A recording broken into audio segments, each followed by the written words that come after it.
This is Nick. This is Jack. It's Wednesday, Ceviche Wednesday, July 2nd. And today's pod is the best one yet. This is a T-Boy. The top 3 pop business news stories you need to know today. What the heck? Are stocks at record highs still, Jack? Of course they are. Yeah, there we go. But today's 3 stories, they are fantastic as well. Jack, what do we got on the T-Boy? For our first story, Luckin Coffee opens a new coffee shop every 2.5 hours in China. True story. And their first U.S. location opened on Monday in New York City. Starbucks invented the 3rd place, but Luckin invented the 0 place. For our second story, the big beautiful bill just passed the Senate, and Elon and Trump are fighting about it again. Because the most controversial part of this bill is energetic. Literally. And our third and final story. We're about to enter 4th of July, and one American brand is thriving right now. Stetson. Stetson's cowboy hats ain't worn by cowboys anymore, but they are worn by Beyoncés. But Yetis, before we hit that wonderful mix of stories. What a mix. No one else is doing that mix. Love the mix, Jack. Look, it's July. We're officially halfway through the year, so we're going to pose an awkward question. Yes, we will. How you doing with your New Year's resolution? Because you said you'd hit the gym, but then you hit snooze. You said you'd quit Instagram, but you just liked our post. Your last journal entry was on Monday, January 14th. Get this, Yetis. 4 out of 5 of us drop our New Year's resolutions within 1 month of the new year. The diet starts tomorrow, except for that donut. So 3 years ago, Nick and I disrupted the resolution. Because Jack and I launched a resolution revolution. Every July, we do the same thing. We call it... We do. Actually, it's pretty self-explanatory. The mid-year's resolution. Yeah, mid-year's resolution. It's the same idea as January, but we do it in July as well. And here's our pitch for why you should do it too.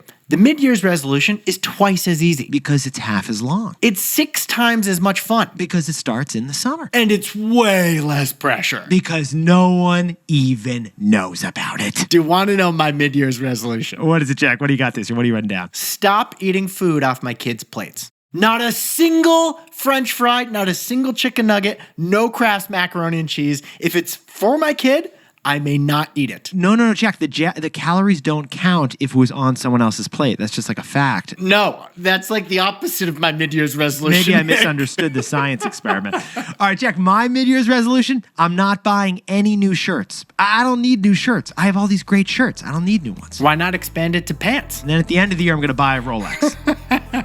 Oh, with the savings, you mean? Yeah. Incentive. You need to incentivize the resolution. Deny the shirts, approve the watch.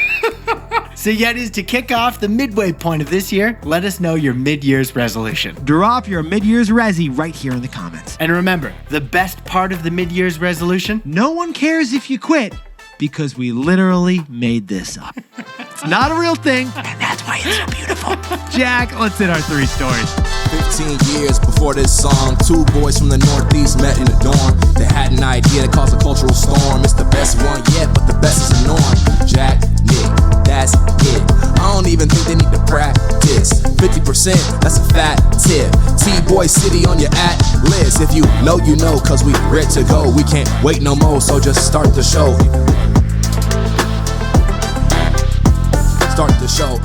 For our first story, just in time for the 4th of July, Luckin Coffee has arrived in America. China's biggest coffee chain just opened up in New York City, and they're doing the opposite of Starbucks. All right, Yetis, 8 years ago when I was in business school, I used a QR code for the very first time. Revolutionary. Do you remember what I texted you, Jack? You told me that you bought a latte in Beijing at a Luckin Coffee using your QR code. Luckin Coffee, the biggest coffee chain in China. These guys are putting up numbers that would melt a frappuccino. They have grown so much since Nick was there. For instance, in 2023, they opened 9 new stores per day.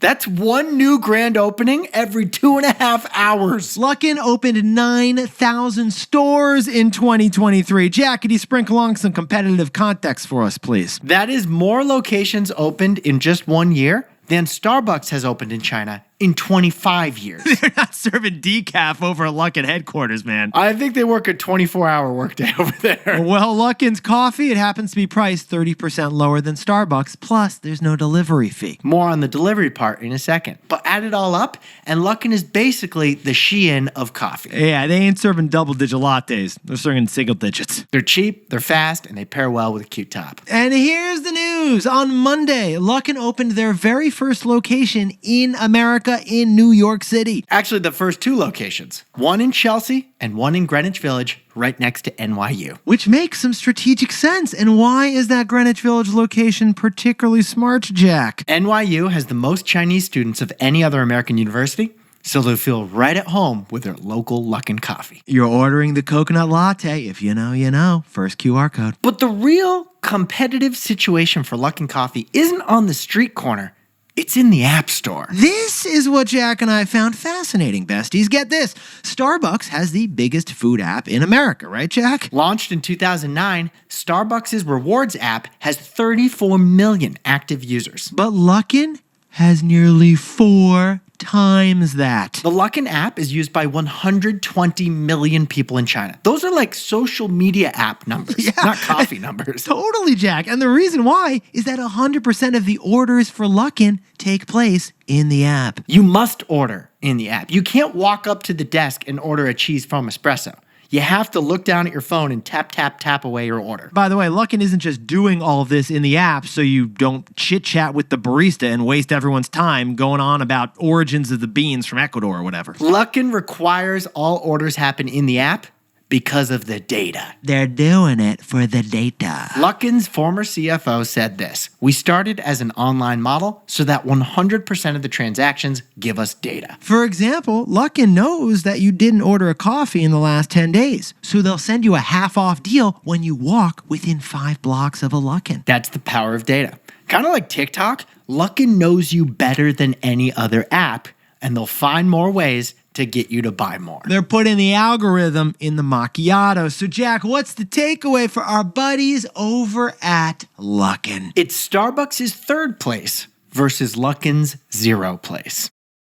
Hey, Yetis, let's talk numbers here. Luckin, they did $1.2 billion in revenue last quarter. That is still a fraction the size of Starbucks. It's just 1/10 the market value. But Luckin's real threat to Starbucks is that they're betting on the opposite coffee experience. Because Starbucks invented the third place. Not home, not work, a welcoming sanctuary in between. And just last week, Starbucks doubled down on the third place. They said that they want you to stay and linger longer. But we think that Luckin invented the 0 place because it's grab and go only. In fact, a huge percentage of their revenue is delivery. Luckin thinks you don't care about a third place. No. The most important thing is getting your coffee fast and not interrupting your plans to go from A to B. So while Starbucks focuses on coffee culture, Luckin focused on coffee logistics. The new coffee battle in America won't be Starbucks versus Luckin. It'll be third place versus 0 place. For our second story, Elon Musk is going all out in opposing Trump's big, beautiful bill. But Tesla's not the only company that would suffer. The biggest target of Trump's big, beautiful bill is the clean energy industry. Yetis, yesterday, Jack and I used an ice cream sundae to explain the big, beautiful bill to you. Great episode. You should check it out after this one. But in just the last 24 hours, we have 2 big updates to report. Yeah, first, Republicans in the Senate passed the biggest bill in our lifetimes, that big, beautiful bill, on Tuesday. It was a 50-50 tie that was broken by the Vice President, J.D. Vance. Now the bill goes back to the House, which could accept the Senate's changes or reject them. The second big update is on the Real Housewives of Mar-a-Lago. Yeah, the new real-time Bravo show. You got the world's most powerful man versus the world's richest man. Here's the latest. Elon has committed to primary to basically oppose in the campaign any senator or House member who votes for Trump's bill. Now, in response, President Trump mused on social media about cutting all of Elon's government contracts for his businesses. Trump even said, "We will see," when asked by the press if he would try to deport Elon back to South Africa. Trump is saying that Elon is butthurt because this bill would end the subsidies for EVs, which Tesla enjoys. And Tesla stock did fall 5% on Tuesday, but the reality is way bigger than Tesla. And Jack, how exactly would you describe the reality? Trump's big, beautiful bill basically throws the clean energy industry under a gas-powered bus. Yeah, because besties, yesterday we covered the biggest part of Trump's big, beautiful bill. $4.5 trillion of debt-financed tax cuts. But the big, beautiful bill would also cause huge financial damage to America's clean energy industry. The highlight you've probably heard about is the end of the $7,500 tax credit for buying an electric car.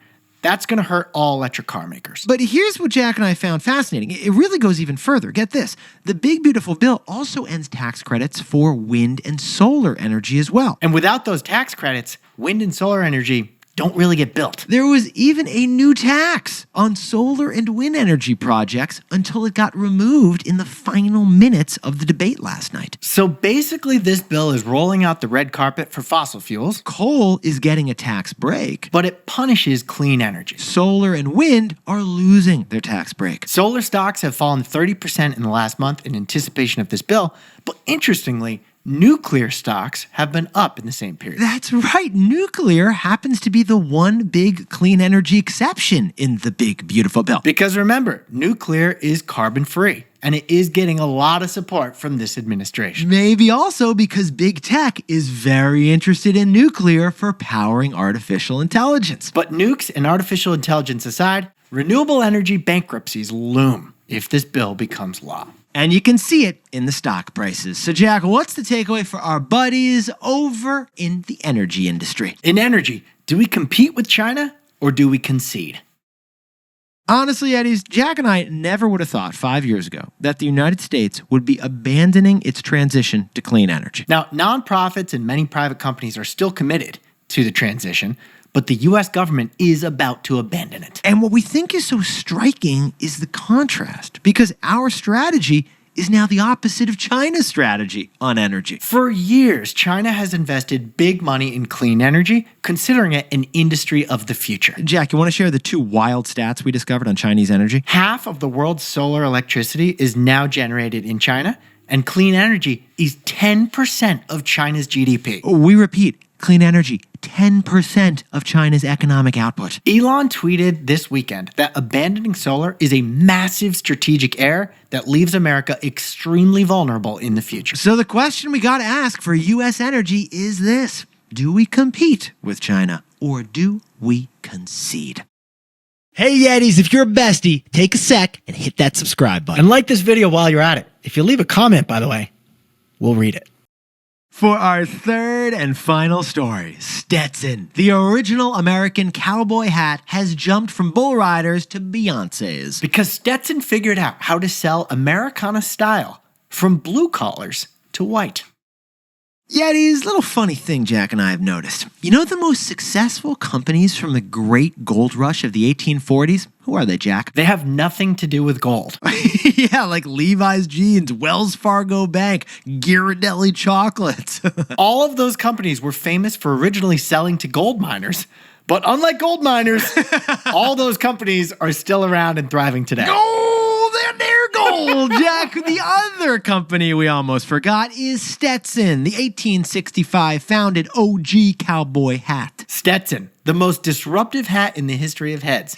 We say that because before the cowboy hat, you had to wear a raccoon-tailed hat. And what's the problem, Jack? Well, first of all, they looked ridiculous. Yeah. Oh, sorry, Ethan Allen. No judgment. Yeah, sorry, Davy Crockett. They also didn't provide any protection from rain or snow. So, to avoid that fashion faux pas, John B. Stetson, of a New Jersey hat-making family, invented a precipitation-proof streamlined hat design we now call the cowboy hat. It's basically a hat with a all-around brim that goes 360, but it's not a bucket hat. Call it a bucket hat, you're gonna get kicked by that Bronco. Well, 160 years later, the cowboy hat company Stetson should have been out of business by now, right, Jack? I mean, there aren't that many cowboys these days, so... And yet, Stetson's brand is hotter than ever, and we were fascinated by that. Because again, gold miners, cowboys, pioneers, not really occupations these days. You can't check that on the census, can you, Jack? No, you cannot. So for decades, sales of Stetsons were slowing. But then get this. In 2019, this family business rebranded. They rebranded Stetson from Western to Americana. They realized that Western is a niche brand that's kind of impractical and kind of outdated.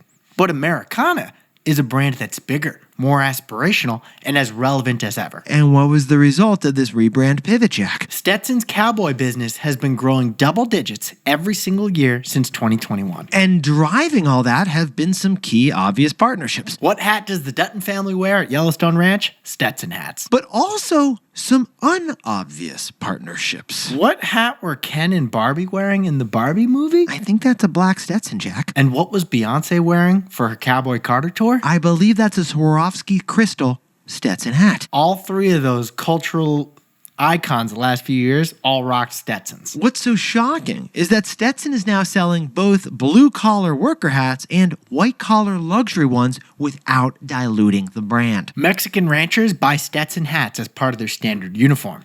But Stetson also sells a $5,600 diamond-crusted hat that's popular with the Aspen crowd. You're wearing that to the après. So this brand, they've expanded so much culturally since the pivot that their cowboy hat is now just 15% of their sales. Stetson's fragrance and perfume business just passed $100 million a year. Okay, their fastest growing division is boots. Fashionable women's boots. Cowboy boots. And they've also expanded to alcohol with Stetson-branded bourbon. Which makes sense. And even Stetson-branded bedding. Which makes less sense. Is that leather sheets? Because I don't want to sleep in leather sheets. If you can't handle the cowhide, then the sleepover is off, Butch Cassidy. So, Jack, what's the takeaway for our buddies over at Stetson? Founding dates are a competitive advantage.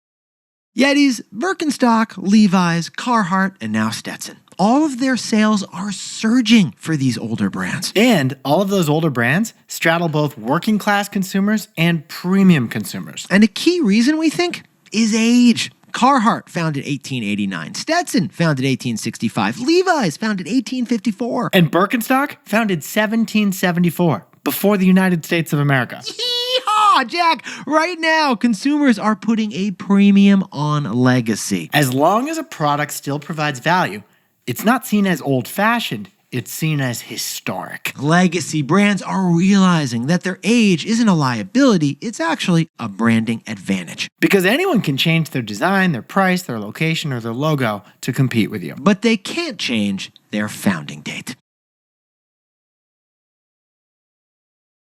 Jack, could you whip up the takeaways for us for Ceviche Wednesday? China's Luckin Coffee has finally arrived in America with 2 locations in New York City. The way we see it, it's Starbucks' 3rd place versus Luckin's 0 place. For our second story, Trump's big beautiful bill was passed by the Senate. But Elon is fighting tooth and nail to kill it. And the big loser in this bill is clean energy. Do we compete with China or do we concede? And our third and final story is Stetson. The OG cowboy hat is hotter than ever, selling to both blue-collar workers and Aspen fashionistas. Because a founding date is a competitive advantage. But Yetis, this pod's not over yet. Here's what else you need to know today. First, Lululemon is suing Costco over alleged knockoff activewear. This isn't a lawsuit. This is a dupe suit. Yeah, Lulu says Costco copied the look and the feel of their ABC khakis, their scuba hoodies, and their Define jackets. And the product in question is Kirkland-branded clothing. Nick, I got a feeling Lululemon just picked a fight with every Costco card-holding American. If you want these leggings, you better come and take them. And second, Uber's CEO just basically said you shouldn't tip your Uber driver? Here's what he said. You should only tip if you feel like you got your money's worth and then some. Yeah, that sounds like not tipping. Like, drivers are probably going to hate this comment, Jack. Why would Uber risk making such an important group, the drivers, mad? Well, Yetis, Jack and I were talking about it, and we think that self-driving cars are coming so quickly, the riders will matter more than the drivers, and Uber is picking sides. And finally, the WNBA isn't just setting record attendance, it's getting record teams, too. Yeah, in May, 400,000 people attended a WNBA basketball game, the most in 20 years. And half of all WNBA games right now are sold out. So here's the update. Cleveland, Detroit, and Philadelphia, congratulations. You are now getting your own WNBA teams. Which means it's time for the most exciting parts of the sports industry. Yeah. Coming up with the names. Name storming, baby. The Philadelphia She-Gulls. Here we go, Jack. Now, time for the best fact yet. This one sent in by Pat Meehan from lovely Bradenton, Florida. Get this, there are 60 million pickup trucks on the road in America. But here's the kicker. 7 out of 8 of those trucks were not bought for work. That's right. According to registrations and usage data, only 1 out of 8 pickup trucks are actually used for job-related purposes. Like construction, farming, or hauling equipment. The rest, they're lifestyle pickups. Used for like commuting, grocery shopping, and flexing at tailgates. And what you're saying, Jack, is that pickup trucks are basically America's favorite fashion statement. Rugged and rarely dirty. Yeah, our buddy Timmy, he's never hauled lumber, but he has parallel parked an F-150 at Trader Joe's. Yetis, you look fantastic today. And if you have got a mid-year's resolution, we want to hear it. Drop it right here in the comments. I think every dad listening to this show should follow my lead and not have a single piece of food off their children's plates. Okay, Jack, do you remember what your resolution was last year? Yeah, to only eat ice cream if it's eaten on a cone. Yeah, there's kind of a theme here of you and this uncertainty with other people's food and maybe a bizarre relationship with eating other people's food. Yetis, you look fantastic. Drop down to follow the show so you get us every day, and Jack and I will see you tomorrow.